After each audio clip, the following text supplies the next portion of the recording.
대한민국 국민 모두가 승리하는 그날까지. 안녕하십니까, 알뜰맨입니다. 오늘은 리오프닝의 최고주라고 불릴 수 있는 대한항공에 대해서 이야기를 해볼까 합니다. 해외여행이나 국내 여행에 대해서 많은 관심을 가지고 있고, 실제 오늘 기사에서는 대한항공에서 여객기를 새 단장을 하고 있다, 이런 표현들을 하고 있었습니다. 여기에 맞춰서 오늘 또 리포트가 나오기도 했는데요. 어떤 내용들이 있는지 같이 보고, 그리고 알뜰맨은 대한항공에 대해서 어떻게 생각하는지 함께 공부해 보도록 할게요. 자, 먼저 사업의 개요를 보면은요, 지금 현재 화물 노선이 가장 많은 비중을 차지하고 있습니다.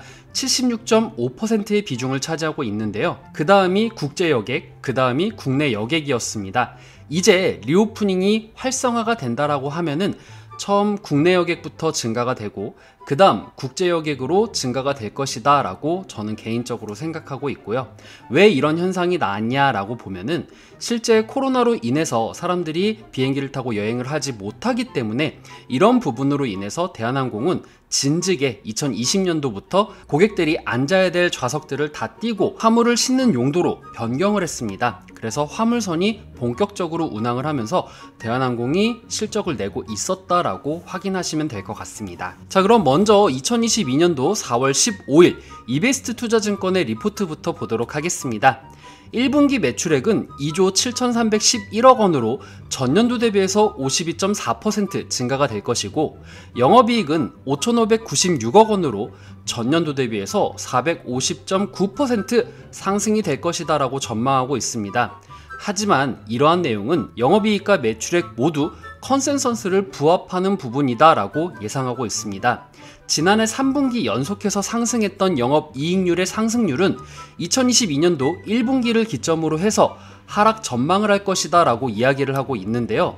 항공유 가격이 배럴당 109달러까지 오르면서 전분기 대비해서 이 항공유가 24% 상승했기 때문에 이러한 전망치를 내놓는다 라고 이야기를 했습니다. 또한 국제선이 정상화 수준을 가면서 화물 운임이 우호적인 상황은 아니다. 여객기 하단에 화물칸 공급이 증가하기 때문에 실질적으로 좌석이 있었던 부분에 화물이 들어갈 수가 없고, 여객기 하단 부분에 화물칸에 공급이 들어가기 때문에 화물에 대한 영업이익들이 감소가 될 것이다 라고 이야기를 하면서 2022년도는 전년도 대비해서 마이너스 4% 성장할 것이다 라고 전망을 하고 있습니다. 그래서 목표 주가는 43,000원에서 37,000원으로 14% 하향을 한다 라고 이야기를 하고 있습니다. 화물의 하락을 반영해서 2023년도의 영업이익을 낮췄기 때문이다 라고 이야기를 하고 있는데요.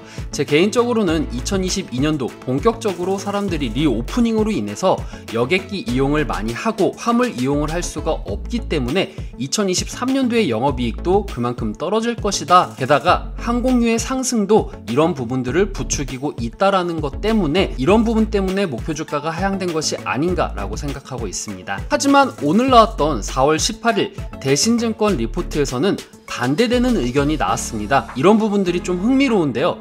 대신증권에서는 목표 주가를 45,000원으로 기존 대비해서 5% 상승한다라는 상향 의견을 냈습니다. 화물 때문에 그런가?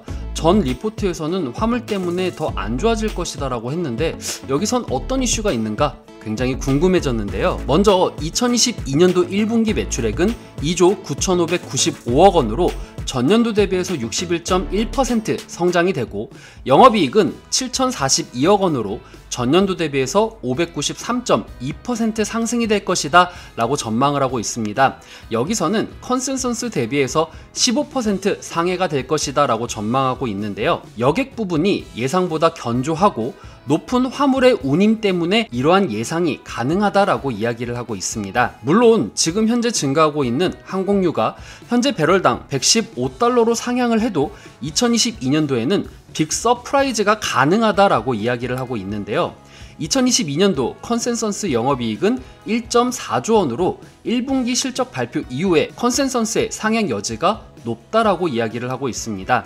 그 이유는 아까 전에 말씀드렸던 여객 부분이 지금 현재 견조하고 높은 화물 운임 때문에 이러한 부분들이 가능하다라고 이야기를 하고 있는데요. 국제선 여객기 개선에 대한 부분을 예상치를 제가 표로 만들어 봤는데요. 1분기 때는 40.4%가 증가가 될 것이고 2분기 때는 51.6%, 3분기 때는 71.4%, 4분기 때는 81%로 개선이 될 것이다 라고 예상하고 있습니다. 특히 4분기 국제선 여객 같은 경우에는 코로나 이전인 2019년도 4분기 때에 50%의 수준으로 회복할 전망이다 라고 이야기를 하고 있습니다. 또한 국제 여객 운임 같은 경우에는 키로당 124.1원으로 코로나 이전 대비해서 49% 상승이 될 것이다 라고 전망하고 있습니다. 실적의 발목을 잡고 있는 영업 비용이 어떤 식으로 증가가 되고 있는가, 이베스트 투자증권과 메리츠증권의 리포트를 가지고 설명을 드려볼까 합니다. 실질적으로 이베스트 투자증권 같은 경우에는 리스비, 감가비, 연료, 인건, 변동, 고정비를 포함한 영업 비용을 보면은요, 단위는 억 원이라고 보시면 되겠습니다. 2021년도 1분기 대비해서 2023년도 4분기까지 점차적으로 상승하는 모습을 볼 수가 있습니다. 특히나 2022년도 1분기 때 국제유가가 급격히 상승을 하면서 2분기 때부터는 급격하게 상승하는 부분이 보여지는데요. 이런 부분과 플러스 인건비라던가 고정비와 같은 인플레이션의 여파를 이 항공에서도 맞을 수 있다라는 겁니다. 또한 4월 6일 메리츠증권의 영업비용 역시 2021년도 1분기 대비해서 2022년도 4분기까지 점차적으로 증가가 되고, 역시나 2022년도 1분기 대비해서 2분기 때 급격하게 올라가는 것을 확인할 수가 있었습니다. 다음으로는 현금 흐름에 대한 부분 보도록 하겠습니다. 전자공시에 있는 내용보다도 오늘 나왔던 대신증권의 리포트의 기준이다 라고 보시면 되겠습니다. 2021년도까지의 수치는 정확한 부분이며 2022년도부터 24년도까지는 예상치 부분이다 라고 보시면 되겠는데요. 현금 흐름에 대한 부분은 21년도까지 상승을 했으나 2022년도부터는 점차적으로 감소되는 부분이 보여집니다. 하지만 그 감소폭이 그렇게 크다라고 보기는 좀 힘들 것 같고요. 투자 활동을 통한 현금 흐름은 마이너스 폭을 줄이는 모습을 확인할 수가 있었습니다. 그럼 투자 활동에는 어떤 부분을 투자를 하는가 봤더니 부동산에 대한 부분과 설비시설에 대한 투자 부분이다 라고 보시면 될 것 같습니다. 다음 달 대한항공 유료 할증료가 역대 최고다 라고 이야기를 하고 있습니다. 실질적으로 이번 달에는 9,900원인데 다음 달에는 14,300원으로 인상이 되고 단계별로 증가를 해서 최대 25만 6,100원까지 올라갈 수 있다라고 이야기를 하고 있습니다. 또 리오프닝 관련주에서는 종목별로 희비가 엇갈린다라고 이야기를 하고 있는데요. 3월 14일부터 4월 15일까지 총 비교를 해보면은 항공과 식품은 기존까지 상승을 했고 화장품과 엔터는 마이너스를 기록했다라고 이야기를 하고 있습니다. 분명 바꿔서 얘기하면은 이제 이런 부분들이 좀 변동이 되지 않을까라는 생각을 하기는 합니다. 오늘 특징주라고 해서 한국투자증권에서 리포트가 나왔습니다. 물론 저는 무료로 보는 리포트 사이트에서 보기 때문에 모든 리포트를 다 포괄해서 볼 수는 없지만 이런 식으로 한국투자증권에서 이런 리포트가 나왔다라는 것을 기사를 통해서 제가 이야기를 드리는데요. 연초 항공화물 운임 지수가 해운과 비슷하게 조정이 당했지만 물류 병목이 심한 미주 노선을 중심으로 유가 부담을 전가를 했고, 그 결과 1분기 화물 운임이 4분기보다 6% 상승할 것이다 라는 식의 리포트를 냈다라고 합니다. 무료로 볼 수 있는 사이트의 내용만 가지고 이야기를 한다라는 점 참고를 해주시고요. 실적을 보면은요, 매출액은 2022년도 대비해서 23년도에 14% 증가가 되고 영업이익은 마이너스 54% 감소를 하는 모습을 볼 수가 있었습니다. 그리고 영업이익을 보면은요, 1분기부터 2분기에는 마이너스 45% 감소가 되고 2분기에서 3분기에는 마이너스 65% 감소, 그리고 3분기에서 4분기에는 마이너스 3197% 감소하는 모습을 볼 수가 있었습니다. 메리츠증권이 크게 마이너스 부분을 잡았고, 하지만 또 특징적인 부분은 이 마이너스 폭의 큰 폭이 최근 4월 6일 리포트에서는 많이 줄여졌다라는 것을 확인할 수가 있었습니다. 물론 평균적인 내용이기 때문에 이런 부분들은 참고하시면 될 것 같고, 그러면은 전년도 대비해서 어떻게 되나 한번 보니까요. 1분기는 전년도 대비해서 평균치가 361.69% 증가하는 모습을 보였습니다. 그리고 2분기에는 평균치가 59.1% 증가하는 모습을 보였고요. 하지만 3분기부터는 마이너스 23.73% 하락이 되었고 4분기에는 마이너스 46.81%로 하락하는 모습을 보여주었습니다. 목표 주가의 수정률은 1% 상승되는 모습을 확인할 수가 있었는데, 메리츠증권 같은 경우에는 2022년도 2월 8일 날 27% 상승을 했지만 최근 리포트에서는 마이너스 5% 그리고 0%로 바뀐 것을 확인할 수가 있었습니다.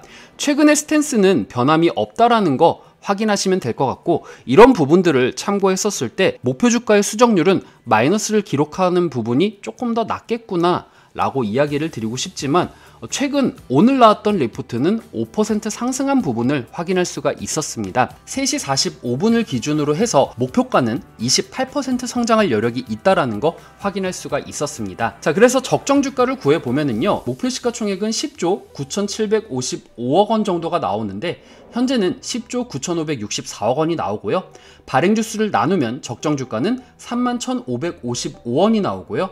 현재는 31,500원으로서 현재 주가와 적정 주가의 차이가 별 차이가 없다라는 거 확인할 수가 있었습니다. 자, 그래서 개인적인 견해로 보면은요, 전망은 50점의 점수를 주고 싶고 그만큼 리스크는 50점의 점수를 주고 싶습니다. 그래서 개인적인 평가로는 저는 한 20점까지는 갔지만 그래도 오늘 목표 주가 상향 리포트가 나왔기 때문에 30점의 점수를 주고 싶다라고 이야기를 드리고 싶습니다.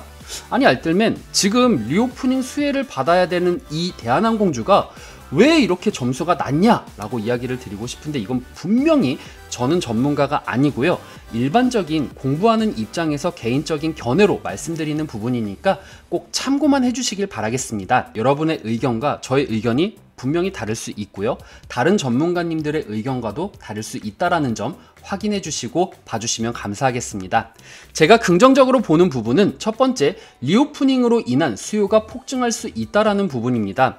이 수요가 폭증했을 때 매출이 더 증가가 된다라고 하면은 이로 인해서 실적이 더 긍정적으로 올라갈 수가 있다. 그래서 이 수요 폭증으로 인해서 호실적을 기록했었을 때 지금 현재 원자재 가격이 너무나도 올라서 이런 부분들이 우려되는 부분이 있는데, 이런 부분들을 해소할 수가 있다라고 이야기를 드리고 싶고요. 지금 현재 물류 판가도 높게 책정이 되고 있기 때문에 이 물류에 대한 부분의 비중이 낮아질지언정 판가가 높게 올라가고 있어서 이런 부분들이 희석될 수 있을 것이다 라고 이야기를 드리고 싶습니다. 또한 가격이 오른다고 해서 그동안 여행을 못 갔던 사람들이 여행을 과연 안 갈까에 대한 의문도 한번 가져보시면 좋을 것 같네요. 하지만 리스크 분명히 있습니다. 항공유 및 인건비에 대한 고정비가 점차적으로 올라가고 있다는 건데요. 이런 부분들은 전 세계적인 문제입니다. 대한민국만의 문제가 아니라는 것이죠. 특히 WTI 국제 원유 가격은 미국과 서방 국가들이 전략적 비축유를 방출을 하면서 안정시키려고 노력은 하고는 있지만, 많은 전문가들이 러시아의 원유를 쓰지 않으면서 전략적 비축유를 쓰는 데는 한계가 있다라고 이야기를 하고 있습니다. 그래서 잠시나마 유가가 안정세를 찾았지만 다시 유가가 급등하는 모습을 보여주고 있죠. 인건비와 고정비가 역시나 올라가고 있기 때문에 장기적으로 매출은 증가하지만 영업이익이 떨어지는 현상들이 보여지고 있습니다. 이런 부분들은 분명히 리스크다라고 이야기를 드리고 싶네요. 또한 아직 끝나지 않은 코로나가 있다라는 겁니다. 코로나가 지금 현재 변이가 발생되었지만 이런 부분들이 아직 수면 위로 떠오르진 않았습니다. 국내는 지금 현재 거의 리오프닝 수준으로 오픈이 되었지만 타국 같은 경우에는 아직도 코로나 때문에 심각한 피해를 입고 있는 나라들이 있습니다. 지금 중국은 폐쇄를 하고 있기 때문에 중국에 대한 여행, 특히나 중국 여행자가 우리나라로 온다라던가 우리나라 국민들이 중국으로 여행을 간다라던가 이런 부분들은 어려울 수 있다라는 부분입니다. 전쟁에 대한 리스크도 분명히 있습니다. 전쟁이 지금 발발하고 우크라이나 국민들이 죽어나가고 있는 부분들이 뉴스에서 나오고 있는데, 사람들의 심리가 여행을 지금 가야 되나? 라는 식의 심리가 작용된다라고 하면은 영업 실적에도 영향을 미칠 것이고 주가에도 당연히 영향을 미칠 것이다 라고 생각을 합니다. 아까 전에 기사에서도 말씀드렸다시피 이미 항공이라던가 다른 리오프닝들이 올랐기 때문에 이제 다른 리오프닝들이 오른다라고 하면은 그동안 떨어졌던 화장품주라던가 엔터주들이 다시 주목을 받을 수도 있는 부분이고, 되려 항공주라던가 식품주들이 바톤 터치를 하는 부분이 보일 수도 있기 때문에 이런 부분들은 좀 잘 추적해 주셨으면 좋겠다 라는 생각을 하고 있습니다. 자, 그래서 결론적으로는요, 리오프닝에 대한 수혜는 받기는 하지만 명확하게 짚고 가야 된다라고 이야기를 드리고 싶습니다. 또한 차트에 대한 부분에 대해서도 이야기를 드리겠습니다. 일봉, 월봉, 연봉에 대해서 이야기를 좀 드리고 싶은데요. 일단 일봉적으로 보면은요, 단기적으로는 올라갈 구간이 있다라고는 하지만 그 폭이 그렇게 크다라고 이야기를 드리기는 좀 어려울 것 같습니다. 그리고 이런 저항을 뚫었을 때 33,800원까지는 올라갈 구간이 보인다라고 이야기를 드리고 싶은데, 이 줄이 만약에 잘못됐다라고 하면은 제보를 부탁드리면 좋을 것 같습니다. 그래서 일봉 기준으로 했었을 때 이 지지선을 이탈하게 되는 경우에는 여러분들이 손절 라인을 잡으면 좋을 것 같다라고 이야기를 드리고 싶고요. 월봉 같은 경우에도 제가 저항 라인을 이 32,500원 부분에 제가 저항을 그었는데요. 이 저항 구간까지는 소폭 올라갈 구간이 보이기는 하지만 이 추세 라인을 기점으로 해서 이 추세를 이탈했을 때는 여러분들께서 손절을 하시는 게 좋을 것 같고, 그리고 이 저항 구간을 뚫었을 때는 다음 저항 구간까지 먹고 나오는 것이 조금 더 낫지 않을까라고 생각을 하면서, 이 구간은 제 예상으로는 1분기 영업이익이 발표가 되고 이 실적이 발표되고 나서 떨어질 것 같다라는 생각이 드는 게, 1분기 실적 발표 후에 앞으로의 전망치가 부정적으로 나올 것 같다라는 생각이 좀 많이 들기는 합니다. 그래서 이런 전망들이 나오면 주가는 당연히 떨어질 수밖에 없기 때문에 이런 추적들을 잘 파악을 하시고 여러분들이 단기적으로 대응을 하는 것이 조금 더 낫지 않을까. 특히나 지금 같은 시장은 좀 단기적 대응을 하는 것이 더 좋을 것 같은데, 왜 그런지에 대한 부분은 알뜰맨의 시황 따라잡기에서 제가 시황에 대해서 이야기를 드리고 있으니까요. 오전에 나오는 알뜰맨의 시황 따라잡기 많은 시청 부탁드리겠습니다. 자, 다음 연봉에 대한 부분으로 보겠습니다. 연봉은 지금 현재 저항자리다 라고 이야기를 드리고 싶은데요. 만약에 이 연봉의 저항자리를 뚫게 된다라고 하면은 지금 현재 48,000원까지는 올라갈 구간이 있다라고 이야기를 드리고 싶습니다. 특히 48,000원의 매물대를 보니까 여기 기준으로 3% 그리고 이 위에 기준으로 3%의 매물대가 있더라고요. 매물대가 그리 크지는 않기 때문에 올라가는 데는 좀 무리가 없을 것 같다라는 생각이 들기는 하지만, 어쨌든 간에 이 리오프닝에 관련해서 여러분들이 확실한 것들을 체크를 하고 들어가시는 것이 좀 낫지 않을까라고 생각을 하고요. 그리고 지지 라인을 요 자리로 잡았습니다. 매물대가 있는 부분을 제가 저항 자리로 잡았는데, 연봉으로 보시게 되었을 때 이 저항 자리를 뚫으면은 역시나 손절 라인으로 보시는 게 낫지 않을까라고 생각을 하면서 오늘 대한항공에 대한 이야기 마치도록 하겠습니다. 대한항공이 분명 리오프닝으로서 좋은 주다라고 이야기를 드리고는 싶지만, 앞으로의 전망치가 지금 현저히 낮기 때문에 이런 부분들은 여러분들이 꼭 체크를 하시고 대응을 하시면 좋을 것 같다라는 말씀 꼭 드리고 싶네요. 오늘 내용 괜찮았다 생각되시는 분들은 하단에 구독과 좋아요, 알람 설정을 눌러주시면 제가 영상을 만드는데 큰 힘이 될 것 같습니다. 오늘도 시청해주셔서 감사합니다.